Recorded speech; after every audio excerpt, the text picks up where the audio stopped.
आपको बता दें कि भारत में जो सबसे डरावनी जगह है, उन जगहों में कुलधरा गांव भी शामिल है। रहने वाले आसपास के लोगों का कहना है कि यहाँ पर भूत रहता है, क्योंकि रात में कभी वहां औरतों की चूड़ियों की खनकने की आवाज आती है, तो कभी किसी बच्चे के रोने की। दोस्तों, आप जानकर हैरान रह जाएंगे कि वहां घूमने गए कुछ टूरिस्ट ने बताया कि जब वो अपनी कार से घूमने गए और वापस लौटे तो उनके कार के शीशे पर बच्चों के पंजों के निशान मिले। खैर, क्या सच है? रहने वाले आसपास के लोगों का कहना है कि यहाँ पर भूत रहता है, क्योंकि रात में कभी वहां औरतों की चूड़ियों की खनकने की आवाज आती है, तो कभी किसी बच्चे के रोने की। दोस्तों, आप जानकर हैरान रह जाएंगे कि वहां घूमने गए कुछ टूरिस्ट। खैर, क्या सच है और क्या झूठ, इसका तो पता नहीं, पर राजस्थान की सरकार की हरकत ने इन सबको सच में बदल दिया है। राजस्थान सरकार ने उस गांव के चारों तरफ 2 किलोमीटर की दूरी पर एक बाउंड्री बनाने के साथ बड़ा गेट भी बनवा दिया। इतना ही नहीं दोस्तों, वहां दिन में तो कोई भी घूमने जा सकता है, पर शाम ढलने के बाद कोई नहीं जा सकता। आम आदमी तो छोड़िए, 4 बजे के बाद वहां कोई गार्ड भी नहीं रुकता। इतिहासकारों की बात करें तो वो भूत प्रेत का तो नहीं, पर इस बात को जरूर मानते हैं कि एक रात में ये पूरा गांव खाली हो गया था। आपको पता ही होगा कि राजस्थान का सबसे मशहूर गोल्डन शहर, इसी गोल्डन शहर का नाम जैसलमेर है। इसका नाम खूबसूरत शहरों की श्रेणी में आता है। यहाँ पर आपको दुकान, मकान, होटल, किले सब पीले रंग में रंगे नजर आएंगे। सूरज की जब पहली किरण इस शहर में पड़ती है तो मानो सोना चमकने लगता है। दोस्तों, जैसलमेर से ज्यादा नहीं, सिर्फ 18 किलोमीटर की दूरी पर कुलधरा बसा हुआ है। कुलधरा गांव तो वीरान ही है, पर जब आप जैसलमेर से कुलधरा के लिए जाएंगे तो वहां की सड़कें भी आपको एकदम सुनसान मिलेंगी। ना लोग, ना उतनी गाड़ियां। कहीं दूर जाकर आपको एक आधा गाड़ी नजर आ जाए तो नजर आ जाए, वरना वो भी नहीं। इतना ही नहीं, जब आप पहुंचकर गेट के अंदर से घुसेंगे तो आपको भी थोड़ा सा अजीब महसूस होगा। गर्मी की दोपहर में हमारी क्या हालत होती है ये हम सब जानते हैं, पर कुलधरा में आपको उतनी गर्मी महसूस नहीं होगी। दोस्तों, इतिहासकारों के हिसाब से सन 1291 में जैसलमेर से करीब 18 किलोमीटर दूर पालीवाल ब्राह्मण ने इस गांव को बसाया था। यहाँ पर 84 गांव के लगभग 600 घर एक साथ मिलजुल कर रहते थे। आपको बता दें कि इस जाति के लोग बहुत ही पढ़े लिखे और अमीर थे। दिमाग तेज होने के कारण इस जाति के लोग अच्छे वैज्ञानिक थे। इन्हें तेज इसलिए माना जाता था क्योंकि ये उस वक्त में भी अच्छी तकनीक का यूज करके घर बनाते थे, जिसमें से कुछ घर वहां आज भी मौजूद हैं। सबसे आश्चर्य की बात यह है कि इतना पुराना होने के बाद भी जब आप उसे देखेंगे तो वो आपको नए जैसे दिखाई देंगे। ये लोग एकता में विश्वास रखते थे।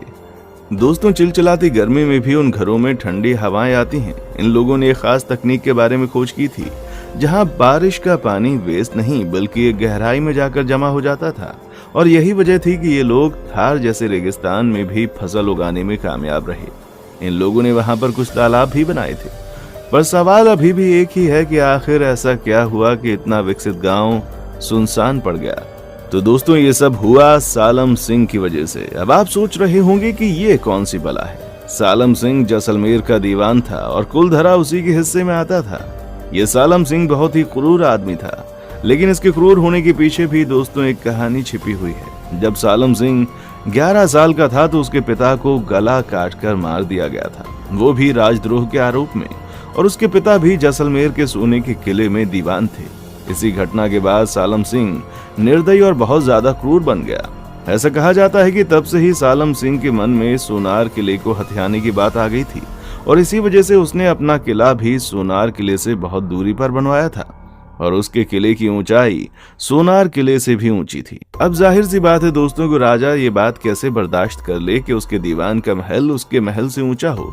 इसलिए सोनार किले के राजा ने सालम सिंह के महल के ऊपर के 2 मंजिल तोड़ दिए। आपको बता दें कि सालम सिंह औरतों में भी बहुत ज्यादा बदनाम था, और यही वजह थी कि औरतें उसके किले की तरफ जाना तक नहीं चाहती थीं। एक बार की बात है दोस्तों, ये सालम सिंह कुलधरा गांव के दौर पर निकला था, और उसी वक्त उसकी नजर वहां के पंडित की बेटी पर पड़ गई। फिर क्या था, उसको देखकर उसकी नीयत खराब हो गई। आपको जानकर हैरानी होगी कि उस लड़की को पाने के चक्कर में सालम सिंह ने अलग अलग तरह के लगान लगाए ताकि ये पालीवाल झुक जाए, पर ये पालीवाल काफी अमीर थे, इसलिए सालम की मंशा पर पानी फिर गया। इसके बाद सालम सिंह इतना नीचे गिर गया कि उसने बहुत बार पंडित की बेटी को उठवाने की कोशिश भी की, पर वो उसमें भी नाकामयाब रहा। बार बार अपने मंसूबे में कामयाबी ना मिलने के बाद सालम सिंह के सर पर उस लड़की को पाने का जुनून सवार हो गया। और जुनून कुछ इस कदर सवार हुआ कि सालम सिंह ने कुलधरा गांव में यह संदेशा भिजवा दिया कि अगर अगले पूर्णमासी की रात लड़की को सालम सिंह के हवेली पर नहीं भेजा गया तो पूर्णमासी के अगले दिन वो सैनिकों के साथ उस गांव पर हमला कर देगा। जाहिर सी बात है कि गांव में एकता थी, जिसकी वजह से पूरा गांव परेशान था कि आखिर किया क्या जाए। गांव का हर आदमी अपने अपने तरीके से सुझाव दे रहा था, पर किसी का सुझाव सही नहीं था। वो ज्यादा देर इंतजार भी नहीं कर सकते थे, क्योंकि पूर्णमासी आने में बस कुछ ही दिन बाकी थे। जब लोगों से हल नहीं निकला तो पंचायत बैठी और उसी दिन एक मंदिर में गांव के सभी लोग एकत्रित हुए, जिसके बाद बातचीत शुरू हुई। कुछ लोगों ने बोला कि हम उन लोगों से लड़ेंगे, पर उनकी संख्या कम थी, जिसकी वजह से प्लान काम नहीं किया। तो कुछ लोगों ने राय दी कि पंडित उस गांव को छोड़कर चला जाए, पर बाकी के लोग इस बात पर जानते थे कि अगर ऐसा किया तो सालम सिंह गांव के लोगों पर अपना गुस्सा निकालेगा। इसलिए सबके मन से एक फैसला लिया गया कि वो चुपचाप गांव को खाली कर देंगे। शायद इसे ही कहा जाता है एकता में बल, जो आज के जमाने में कहां देखने को मिलता है। यहाँ तो एक पड़ोसी ही दूसरे पड़ोसी की मदद नहीं करता, और यहाँ 600 घरों के लोग सिर्फ एक लड़की की इज्जत बचाने के लिए एक साथ आ गए।